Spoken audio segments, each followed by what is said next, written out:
So you got your guitar with you. I have, aye. Just tell us, first of all, about this guitar, because it looks beautiful. Well, before I do, I'm going to show you something. What do you think that is? That's a windmill that cares. It's anti-Pete Townsend. He does it. Well, it's reckless, but the nice is the new nasty, so that's a windmill that cares. Okay. It's a Farley's Rusk in rock and roll. This is an old 1960 body. It's a Frankenstein guitar, and there's a young lad in Newcastle called Alex Kirtley, and he's made the neck for us.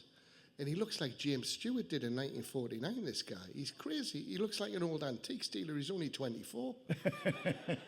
So he did this, and so it's a very old-fashioned. It's just got a little P90 It's beautiful. pickup on. It's like an old blues guitar. I do love it. And I don't even know if it works yet, Bob. Well, give it a try. Let's see if it does. I'll do something I think Bob might like. Oh, it's in tune as well. I'll just play a little bit of Carter family stuff. Okay. Yeah.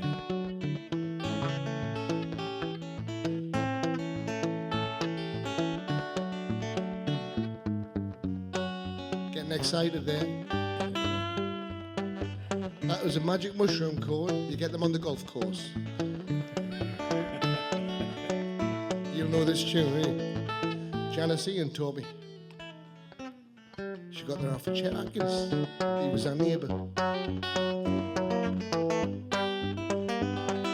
There's a bad moon in the tent.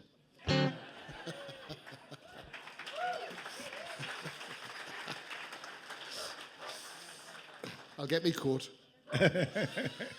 Because there's a thing in Nashville with guitarists who tune. You know, sometimes you're standing there, aren't you? And there's an artist on stage, and they're endlessly tuning their guitar. And in Nashville, they say, "We tune because we care." Yes. Yeah. So, I played you so much in the early '90s, Martin, didn't I? And you know, I love your music. And one of the things that characterizes your music is how many different styles your music embraces. It does, doesn't it? Because you know, you're listening to one of your albums, suddenly there's brass, and then you listen to another, and there's blues, or there's some folk music, and that's always been your guide, hasn't it? I'm glad Just you see to that be, as a strength, because some people see that as a weakness and a curse, you know. So because they can't box you. Maybe, yeah.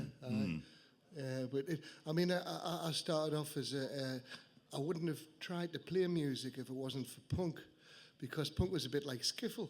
It was like, hey, you can all have a go before punk.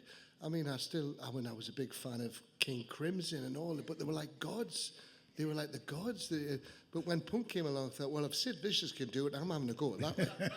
And that was the only reason I had to go to do it, you know. And then when punk only really lasted about a year, and then we had the new wave, and the students got a hold of punk and just sophisticated. It went XTC, it went everywhere. Phenomenal mushroom. XTC, what a band. So as punks, where, you know, you couldn't be in a punk band unless you were rubbish for a year. Or you're too good, get rid of him, you know. Yeah. So I was rubbish, so I got into punk bands. But after 1977, you had to learn to play. So what I did was, I never knew I was going to be a songwriter. I bought the Teach Yourself Jazz book, Teach Yourself Acoustic, Teach Yourself Blues, Country, and I became a jack of all, master of none, because I'd get to exercise 10 and think, I'm done, I can't get past this, so I'd put the kettle on. And it was the journey to the kettle where I'd get a song. So I would be a beginner at Spanish guitar, and I'd get exercise 10, and I'd get Rain, a song like Rain or The Old Church. And so I was a jack of all, master of none, but for a toolkit for a songwriter, it's useless because you don't have to be a master of anything. Yeah. It was the hardest thing for me was getting rid of the imposter syndrome, you know. The imposter syndrome. Yeah, where you feel like you're not the proper one. Because I was a table tennis player and a carpet fitter before this shit hit me. And I still think like that. Yeah. Someone's going to go, oot, new, oot. Table tennis. Table tennis, I love table tennis. Do you know the band Bear's Den? I've heard of them, I've seen them. Do you know the band Bear's Den? They're lovely, really, really beautiful band. They're part of the sort of Mumford and Sons family. Right. And when they tour, they take a table tennis table with them. That'll be and awesome. They and the roadies and the whole crew have this table tennis tournament throughout the tour. Awesome. It's a good idea, isn't It's it? a great idea. It's a great idea.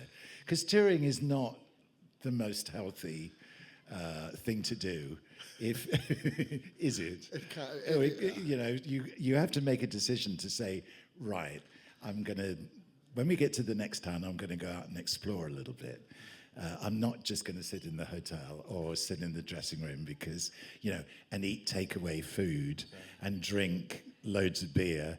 At the end of a tour like that, you're going to put on 2 stone. I can imagine some 18-year-old going, but that's heaven. Yes. We thought it was heaven. Yeah. But as you get more experienced, you realise that actually it's a really good idea because I've been touring this year. With the songs the Beatles gave away with my great friend Colin Hall, who's a phenomenal Beatles expert. And one of the big things for me about the tour what's made it so enjoyable is sightseeing, basically, going to places I hadn't been to before. Yeah. I hadn't realised I hadn't been to the Yorkshire Dales. What? How beautiful. We're driving through it was just absolutely Northumberland coast. You've just started a fight there when you mentioned the Yorkshire Dales. Do you think the other dogs are Lancastrian? Could be. Amos Brealey. Yes.